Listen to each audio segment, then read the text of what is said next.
तो हेलो दोस्तों, आप लोग देख रहे हैं दीपक ऑफिशियल 91। दोस्तों स्वागत है आप सभी को हमारे यूट्यूब चैनल में।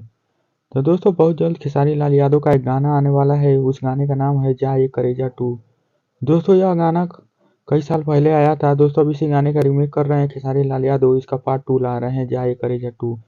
दोस्तों जब यह गाना आया था जा ये करेजा, दोस्तों यह गाना काफी धमाल मचा कर रख दिया था। दोस्तों यह गाना लगन में, मार्केट में, हर जगह यह काफी गाना बजता है। दोस्तों यह गाना है ही ऐसा कि हर जगह बजेगा।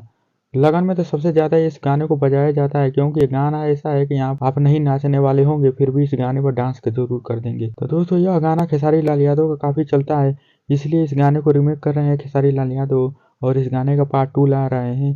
तो आप लोगों के बीच यह गाना बहुत जल्द आने वाला है। तो दोस्तों आप लोग खेसारी लाल यादव को एक बेस्ट सिंगर मानते हैं तो चैनल को सब्सक्राइब जरूर कर लीजिए और वीडियो को लाइक करना ना भूलिए। दोस्तों मैं ऐसे अपडेट इस चैनल पर लाता रहता हूँ, तो आप लोग हमारे चैनल को सब्सक्राइब जरूर कर दीजिए और तो अपने दोस्तों के पास इस वीडियो को जरूर शेयर कीजिए।